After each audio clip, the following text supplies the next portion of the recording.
ओम शांति 26/7/2022। आज की मुरली चिंतन। हमें डबल सिरताज अर्थात राज्य का ताज और पवित्रता का ताज लेने के लिए डबल हिंसा छोड़नी है। डबल हिंसा कौन सी?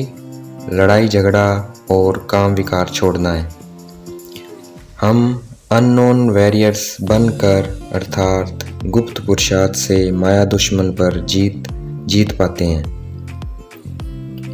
छोटा मुख और बड़ी बात, यह कहावत इसलिए प्रसिद्ध है क्योंकि परमात्मा साधारण तन में बैठ इस छोटे मुख से बड़ी बड़ी बातें सुनाते हैं कि वह हमें साहूकार बनाने आया है।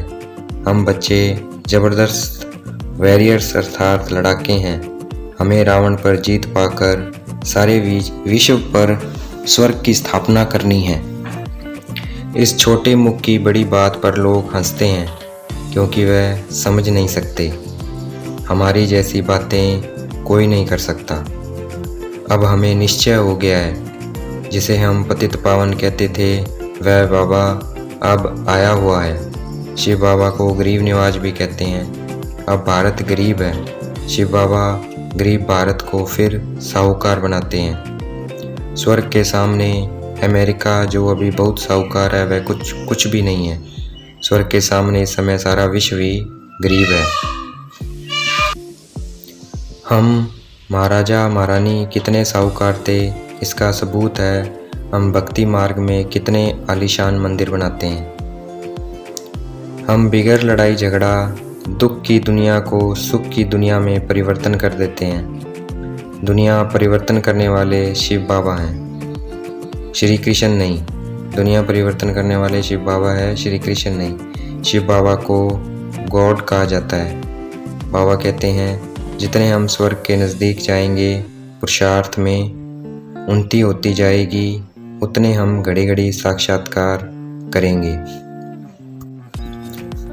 ये महाभारत लड़ाई जरूर लगेगी, तभी स्वर्ग के गेट खुलेंगे। अभी सारी दुनिया कब्रिस्तान है, फिर परिस्तान बनना है। अभी सब चाहते हैं, गांधी जी भी चाहते थे राम राज्य हो, तो समझना चाहिए जरूर ये रावण राज्य है।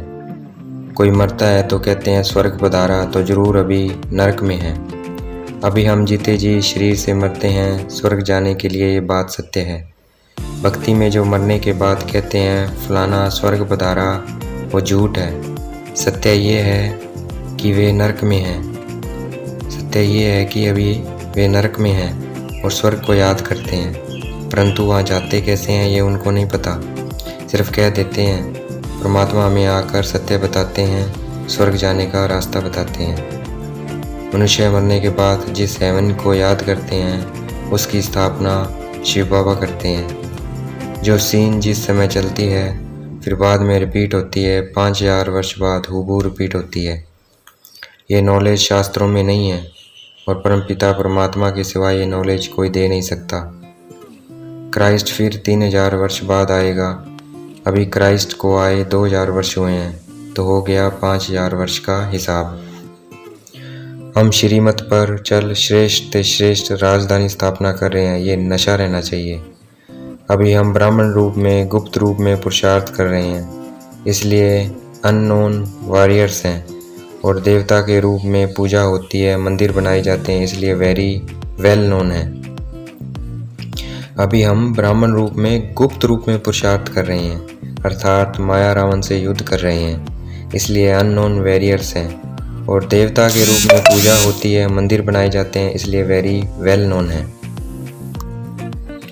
इस ईश्वरीय पढ़ाई से हम भारत को नरक से स्वर्ग बनाते हैं। तो ये कॉलेज है जहाँ परमात्मा आकर पढ़ाते हैं। हम परमात्मा से रोज कैसे पढ़ते हैं, ये वंडर है।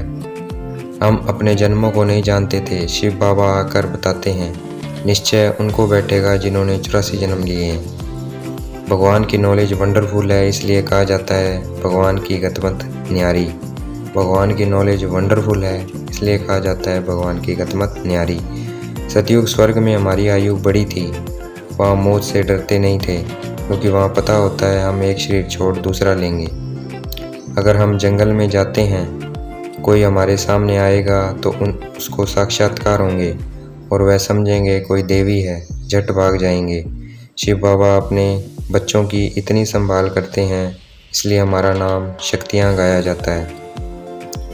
हमसे मनुष्य डरते हैं, काली से कितना डरते हैं, भयंकर रूप दिखाते हैं। यह भी साक्षात्कार हुआ तभी तो रूप बना। शिव बाबा हमारी रावण से रक्षा करते हैं। शिव बाबा को याद करेंगे तो माया रावण सामने नहीं आएगी, इसलिए बाबा कहते हैं याद का चार्ट रखो। बाबा कहते हैं माया के ऐसे वैसे संकल्प बहुत आएंगे, परंतु हमें माया के तूफान से डरना नहीं है, काम विकार में कभी नहीं जलना है। श्री कृष्ण तो सतयुग का फर्स्ट प्रिंस है, वैकुंठ का मालिक है, वह बहुत साहूकार है। शिव बाबा के पास तो कोई पैसा आदि नहीं है, तो श्री कृष्ण हमारी एम ऑब्जेक्ट कितनी बड़ी है। किसी भी मनुष्य को अपने पिछले जन्मों की हिस्ट्री ज्योग्राफी का नहीं पता है, लेकिन हम ब्राह्मण बच्चों को 84 जन्मों का पता है। हमने राज्य किया था, हमारे कितने मंदिर बने हुए हैं। हमें इन बातों को सोच कर बहुत खुश रहना चाहिए। आज की मुरली का वरदान। परमात्मा प्यार की शक्ति से असंभव को संभव करने वाले पद्मापदम भाग्यवान भव। परमात्मा प्यार की शक्ति से असंभव को संभव करने वाले पद्मापदम भाग्यवान भव। आज की मुरली का स्लोगन। अपने श्रेष्ठ कर्म व श्रेष्ठ चलन द्वारा दुआएं जमा कर लो तो पहाड़ जैसी बात भी रुई के समान अनुभव होगी। अपने श्रेष्ठ कर्म व श्रेष्ठ चलन द्वारा दुआएं जमा कर लो तो पहाड़ जैसी बात भी रुई के समान अनुभव होगी। अच्छा, ओम शांति। शुक्रिया मिठे बाबा, शुक्रिया।